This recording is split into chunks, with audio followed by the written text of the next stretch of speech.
Hello friends, केंद्र राज्य संबंध इनसे हर साल बीपीएससी, यूपीएससी, एसएससी, बैंक जैसे एग्जाम्स में क्वेश्चंस पूछे जाते हैं। काफी इंपॉर्टेंट सेक्शन है। आज के इस वीडियो में हम उन सारे क्वेश्चंस को देखेंगे जो कि एग्जाम्स में पूछे गए हैं।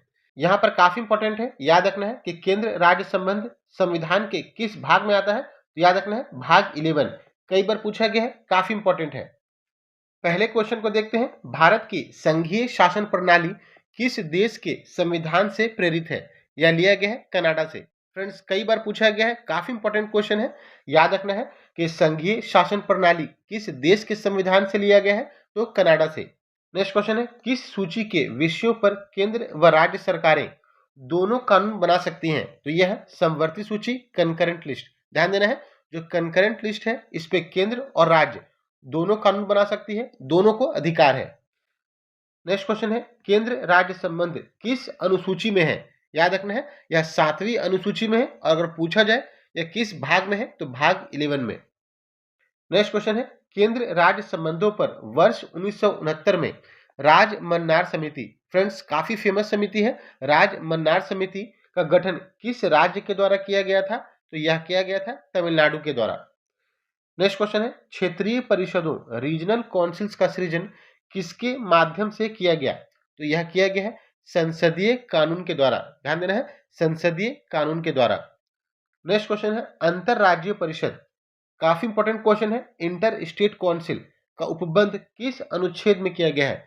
फ्रेंड्स, कई एग्जाम्स में पूछे गए हैं, काफी इंपॉर्टेंट है, याद रखना है। इंटर स्टेट काउंसिल जो अंतरराज्यीय परिषद है, यह किस अनुच्छेद के अंतर्गत आता है? तो अनुच्छेद 263। यहाँ पर ध्यान देना है, अगर पूछा जाए अंतरराज्यीय परिषद यह कैसी बॉडी है? तो याद रखना है यह कॉन्स्टिट्यूशनल बॉडी है। और किस आर्टिकल के अंतर्गत आता है? तो यह अनुच्छेद 263 के अंतर्गत आता है। यहाँ पर संघ सूची से संबंधित कुछ इंपॉर्टेंट संशोधन दिए गए हैं, इनको भी देख लेते हैं। छठा संविधान संशोधन 1956 में हुआ था। 7वां संविधान संशोधन यह भी 1956 में हुआ था। इनके विषयों को भी याद रखना है कि जो छठा संविधान संशोधन हुआ था यह समाचार पत्रों से भिन्न वस्तुओं के अंतरराज्यीय क्रय और विक्रय पर था। और जो 7वां संविधान संशोधन था इसमें केंद्र के उद्देश्यों के लिए संपत्ति का अधिग्रहण, इसे संघ सूची से हटाकर समवर्ती सूची में शामिल किया गया। ध्यान देना है, किस संविधान संशोधन के द्वारा केंद्र के उद्देश्यों के लिए संपत्ति का अधिग्रहण संघ सूची से हटाकर समवर्ती सूची में डाला गया? तो यह 7वां संविधान संशोधन। 42वां संविधान संशोधन यह कब हुआ था? तो 1976 में। और इसका संबंध किससे है? तो किसी राज्य में केंद्र के सशस्त्र बलों की नियुक्ति से। जो 46वां संविधान संशोधन है 1982 में, इसका संबंध अंतरराज्यीय व्यापार या वाणिज्य के दौरान होने वाले माल के पारेषण यानी कि कंसाइनमेंट पर कर से है। 88 कॉन्स्टिट्यूशन अमेंडमेंट, फ्रेंड्स काफी इंपॉर्टेंट है और अभी हाल के एग्जाम में कई बार पूछा गया है। याद रखना है, जो 88वां संविधान संशोधन था यह कब हुआ? तो 2003 में। और यह किससे संबंध है? तो सेवा कर यानी कि सर्विस टैक्स से संबंधित है। फ्रेंड्स, 88 कॉन्स्टिट्यूशन अमेंडमेंट काफी इंपॉर्टेंट है, याद रखना है यह किससे संबंधित है? तो सेवा कर से। नेक्स्ट क्वेश्चन है, रेडियो एवं दूरदर्शन के विज्ञापनों पर कर कौन लगाता है? तो यह लगाता है राज्य सरकार। यहाँ पर बताया गया है भारतीय संविधान का अनुच्छेद 249 यह राज्य सूची यानी कि स्टेट लिस्ट के विषयों के संबंध में संसद की विधायी शक्तियों से संबंधित है। याद रखना है अनुच्छेद 249। यहाँ पर याद रखना है कि संसद कब कानून बना सकता है? जब राज्यसभा 2/3 बहुमत से प्रस्ताव पारित करे कि यह राष्ट्रीय हित के लिए आवश्यक है, तब संसद इस पे कानून बना सकती है। यहाँ पर ध्यान देना है कि राज्यसभा में उपस्थित एवं मतदान करने वाले सदस्यों की जो संख्या कितनी होनी चाहिए? तो 2/3 होनी चाहिए।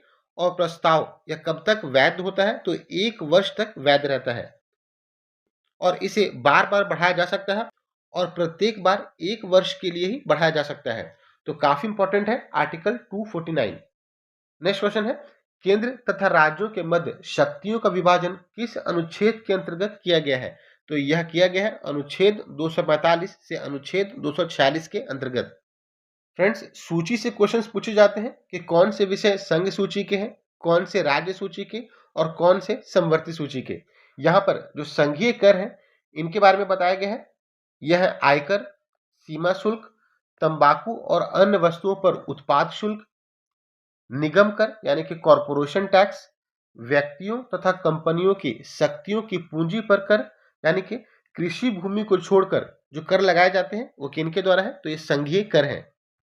संपदा शुल्क यानी कि स्टेट ड्यूटी, संपत्ति के उत्तराधिकार पर शुल्क, रेल, समुद्र या वायु मार्ग द्वारा ले जाए जाने वाले वस्तुओं और यात्रियों पर सीमा कर तथा रेल भाड़ों और माल भाड़ों पर कर। स्टॉक एक्सचेंज काफी इंपॉर्टेंट है। स्टॉक एक्सचेंज तथा वायदा बाजार यानी कि फ्यूचर मार्केट्स के संव्यवहारों पर स्टाम्प शुल्क से भिन्न कर। यहाँ पर ध्यान देना है कि स्टॉक एक्सचेंज और फ्यूचर मार्केट इन पे कर कौन लगाते हैं, यह संघ के द्वारा लगाया जाता है। स्टैंप शुल्क, समाचार पत्रों के क्रय विक्रय तथा उसमें प्रकाशित विज्ञापनों पर कर कई बार पूछा गया है, इंपॉर्टेंट है। समाचार पत्रों से भिन्न वस्तुओं के क्रय विक्रय पर कर, माल के पारेषण पर कर। यहाँ पर ध्यान देना है ये सारे कर किनके द्वारा लगाए जाते हैं, तो संघ के द्वारा। यहाँ पर काफी इंपॉर्टेंट है, केंद्र सरकार जल विवादों के समाधान के लिए न्यायाधिकरण यानी कि ट्राइब्यूनल की स्थापना कर सकती है। यहाँ पर याद रखना है इंपॉर्टेंट वाटर ट्रिब्यूनल जैसे कि कावेरी वाटर ट्रिब्यूनल, यह कर्नाटका, तमिलनाडु, केरला, पुदुचेरी के बीच में है।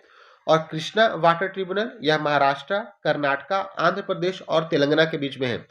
यह भी पूछा जाता है कि जो वाटर डिस्प्यूट ट्रिब्यूनल है यह किस स्टेट से संबंधित है, तो इनको भी याद रखना है। यहाँ पर इंपॉर्टेंट राज्य कर को देख लेते हैं, इनमें कौन कौन से विषय हैं, तो भू राजस्व या लगान, कृषि आय पर कर, कृषि भूमि के उत्तराधिकार पर कर, कृषि भूमि पर संपदा शुल्क, भूमि और भवनों पर कर, खनिज अधिकारों पर कर, शराब, अफीम, गांजा तथा अन्य मादक पदार्थों और औषधियों पर उत्पाद कर, स्थानीय उपयोग तथा विक्रय के लिए वस्तुओं के प्रवेश पर कर, विद्युत के उपभोग एवं बिक्री पर कर, समाचार पत्रों से भिन्न वस्तुओं के क्रय विक्रय पर कर, रेडियो एवं दूरदर्शन के विज्ञापनों पर कर, सड़क तथा अंतर्देशीय जलमार्ग यानी कि इनलैंड वाटरवेज द्वारा ले जाए जाने वाले वस्तुओं या यात्रियों पर कर, सड़कों पर प्रयुक्त वाहनों पर कर, जीव जंतुओं और नौकाओं पर कर, पथ कर यानी कि टोल टैक्स या मार्ग कर। फ्रेंड्स ये सारे टैक्स काफी इंपॉर्टेंट है, इनको याद रखना है। प्रति व्यक्ति कर यानी कि कैपिटेशन टैक्स, विलासिताओं, स्टाम्प शुल्क। फ्रेंड्स ये सारे टैक्स राज्य के द्वारा लगाए जाते हैं, काफी इंपॉर्टेंट है। फ्रेंड्स कई बार पूछा गया है सरकारिया कमीशन, जो सरकारिया आयोग है इसका संबंध किससे है, तो याद रखना है इसका गठन संघ और राज्यों के मध्य संबंधों की समीक्षा करने के लिए हुआ था, तो इसका संबंध केंद्र और राज्यों के संबंधों से है। अंतर्राज्यीय परिषद, इंटर स्टेट काउंसिल, कई बार पूछा गया है, काफी इंपॉर्टेंट है। इसका गठन कब किया गया था, तो 28 मई 1990 को किया गया था। इनके अनुच्छेद से भी क्वेश्चंस पूछे जाते हैं, तो यह अनुच्छेद 263। नेक्स्ट क्वेश्चन है केंद्र राज्य संबंधों को विशेष रूप से किस संदर्भ में म्युनिसिपल संबंध कहा गया है, यह कहा गया है वित्तीय मामलों में राज्य पर केंद्र के नियंत्रण के संदर्भ में। फ्रेंड्स आप देख रहे हैं सेंटर स्टेट्स से जो भी क्वेश्चंस एग्जाम्स में पूछे गए हैं यहाँ पर दिया गया है। फ्रेंड्स काफी इंपॉर्टेंट है, इसे आप 2 से 3 बार जरूर रिवाइज कीजिए। आप देखेंगे जो केंद्र राज्य संबंध से जो भी क्वेश्चंस एग्जाम्स में पूछे गए हैं वे सारे इसमें सम्मिलित हैं और उन सारे क्वेश्चंस को आप बहुत ही आसानी से सॉल्व कर पाएंगे। अगर ये वीडियो हेल्पफुल लगा हो फ्रेंड्स तो वीडियो को लाइक जरूर कीजिएगा। फ्रेंड्स ऐसे ही हम पूरी पॉलिटी को कवर कर रहे हैं, कंप्लीट एक्सप्लेनेशन के साथ कवर कर रहे हैं, तो इस सीरीज को कंप्लीट जरूर देखिए, काफी हेल्पफुल है आपके रिवीजन के लिए। और अगर आप चैनल में नए हैं तो चैनल को सब्सक्राइब जरूर कीजिए, पूरे सीरीज को देखिए। यहाँ पर आयोग और समितियां बताई गई हैं जो कि केंद्र और राज्य से संबंधित हैं। फ्रेंड्स इनके ईयर से क्वेश्चंस पूछे जाते हैं, इनको क्रोनोलॉजी में सजाने के लिए पूछा जाता है कि इनमें से कौन सा केंद्र और राज्य से संबंधित है, तो इनको काफी ध्यानपूर्वक देखना है। राजमन्नार समिति, इसका गठन कब किया गया था, तो 1969 में।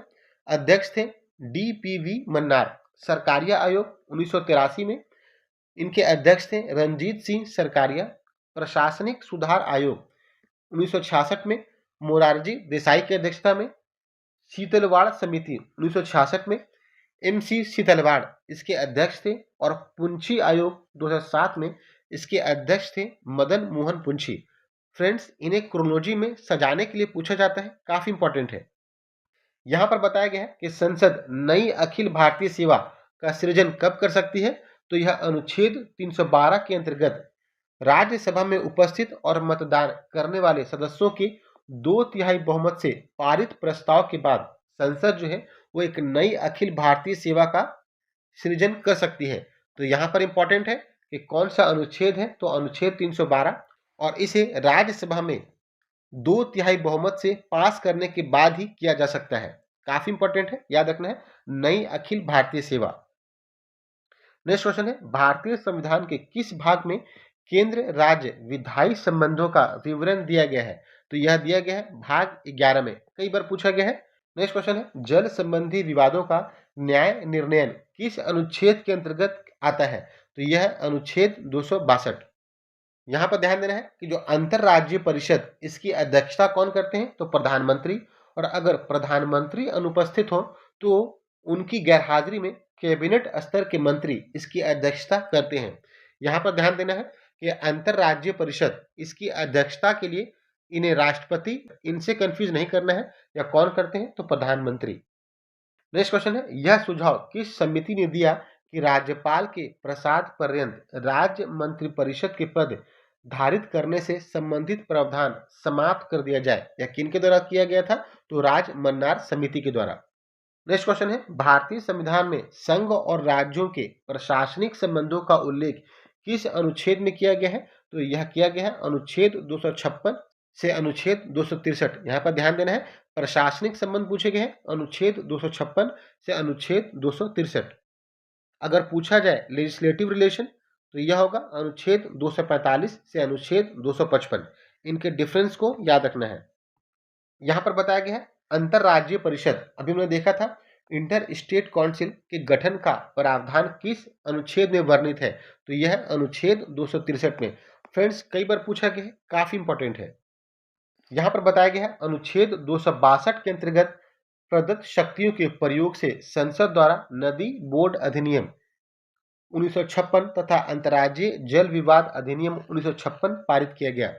जल विवाद अधिनियम 1956 के अंतर्गत केंद्र सरकार ऐसे विवादों के समाधान के लिए न्यायाधिकरण यानी कि ट्रिब्यूनल की स्थापना कर सकती है। अभी हमने देखा था Kaveri water tribunal, Krishna water tribunal, इन सारों का प्रावधान कहां से है? तो अनुच्छेद 262 के अंतर्गत जो नदी बोर्ड अधिनियम 1956 है और अंतर्राज्यीय जल विवाद अधिनियम 1956, इनके द्वारा इसकी स्थापना की जाती है।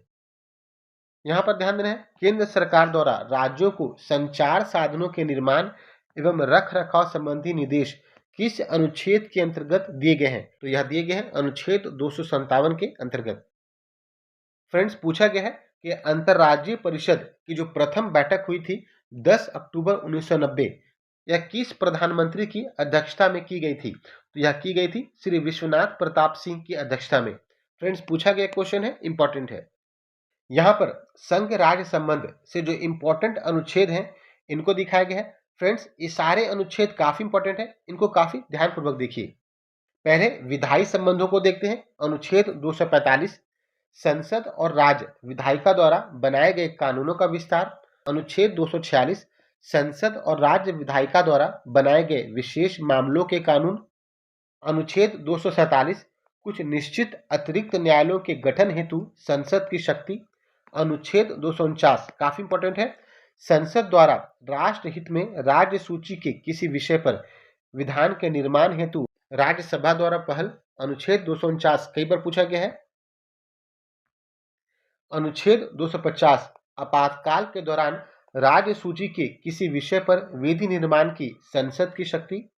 अनुच्छेद 251, अनुच्छेद 249 और अनुच्छेद 250 के अधीन संसद द्वारा निर्मित विधि के असंगत होने की स्थिति में राज्य विधि पर वरीयता।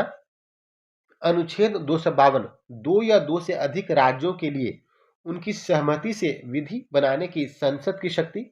अनुच्छेद 253, अंतरराष्ट्रीय करारों को प्रभावी बनाने के लिए विधान निर्मित करने की संसद की शक्ति। अनुच्छेद 253, यह भी पूछा गया है, इंपॉर्टेंट है।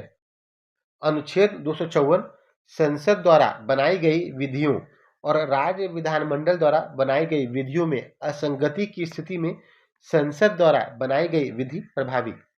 अनुच्छेद 255, सिफारिशों और पूर्व मंजूरी के बारे में अपेक्षाओं की केवल प्रक्रिया का विषय मानना और इस आधार पर उसे खारिज न करना। अनुच्छेद 256 संसद द्वारा निर्मित विधि के अनुपालन को सुनिश्चित करने के लिए संघ द्वारा राज्यों को निर्देश दिया जाना।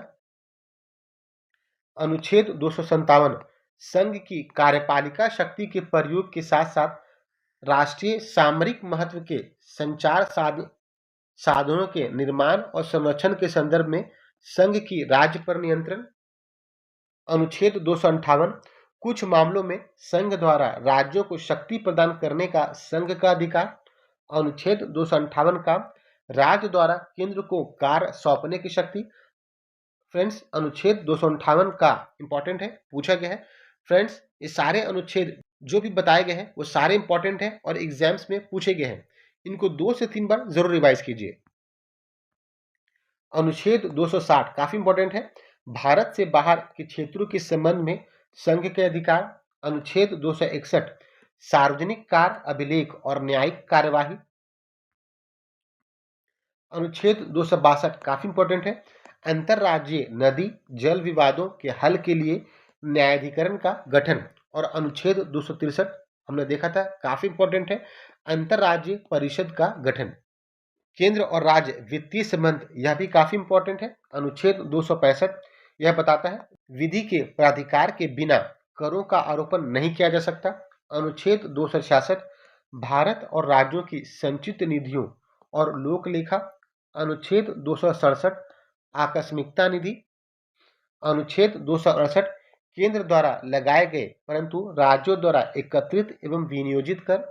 अनुच्छेद 270 संघ द्वारा लगाए गए और संग्रहित किंतु संघ और राज्यों के बीच वितरित किए जाने वाले कर। अनुच्छेद 271 कुछ निश्चित चुंगी व कर पर केंद्र द्वारा लगाया गया अतिरिक्त प्रभार। अनुच्छेद 274 राज्यों के हितों से संबंधित कराधान वाले विधायकों के संदर्भ में राष्ट्रपति की पूर्व अनुमति आवश्यक। यानी कि कुछ कर ऐसे होते हैं जिनको लगाने के लिए राष्ट्रपति की अनुमति आवश्यक होती है। अनुच्छेद 275 कुछ राज्यों को संघ से अनुदान। अनुच्छेद 276 व्यवसाय व्यापार और रोजगार पर कर। अनुच्छेद 280 काफी इंपॉर्टेंट है, राष्ट्रपति द्वारा प्रत्येक 5वें वर्ष की समाप्ति पर वित्त आयोग का गठन पूछा जाता है। वित्त आयोग का गठन किस अनुच्छेद के अंतर्गत होता है? तो यह अनुच्छेद 280। अनुच्छेद 281 वित्त आयोग की सिफारिशों को संसद के समक्ष रखा जाना। अनुच्छेद 283 संचित निधि आकस्मिक निधि और लोक लेखा में जमा निधियों का अभिरक्षा। अनुच्छेद 285 संघ की संपत्ति को राज्य के कराधान से छूट, यानी कि राज्य जो है वो संघ की संपत्ति पर कर नहीं लगा सकता। यह कौन से अनुच्छेद में है? तो अनुच्छेद 285। अनुच्छेद 286 वस्तुओं की बिक्री पर कर के अधिरोपण के विषय में निबंधन। अनुच्छेद 287 विद्युत पर करों से छूट, इंपॉर्टेंट है अनुच्छेद 287। अनुच्छेद 288 पानी और बिजली के संबंध में राज्यों द्वारा कराधान से कुछ दशाओं में छूट। और अनुच्छेद 289 राज्यों की संपत्ति और आय को संघ के कराधान से छूट। जिस तरह से संघ की संपत्ति को राज्यों के कर से छूट है, वैसे ही राज्यों की संपत्ति और आय को संघ के कराधान से छूट किसमें है? तो अनुच्छेद 289 में। यहाँ पर बताया गया है केंद्र राज्य संबंधों में सुधार हेतु प्रशासनिक सुधार आयोग, इनके ईयर्स से क्वेश्चन पूछे जाते हैं, इंपॉर्टेंट है। यह 1966 में, राज्य मन्नार समिति 1969 में, आनंदपुर साहिब प्रस्ताव 1973, सहकारिया आयोग 1983 और पुंछी आयोग 2007 इनका गठन किया गया था। फ्रेंड्स, इनके ईयर से क्वेश्चंस पूछे जाते हैं, इसलिए काफी इंपॉर्टेंट है। तो फ्रेंड्स, यह था केंद्र और राज्य के संबंध।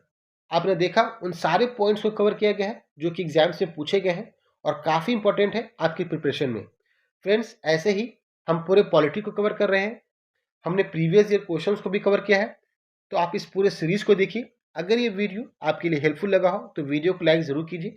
अगर आप चैनल में नए हैं फ्रेंड्स तो चैनल को सब्सक्राइब जरूर कीजिए, अपने दोस्तों के साथ शेयर कीजिए। नेक्स्ट वीडियो तक के लिए थैंक यू फ्रेंड्स।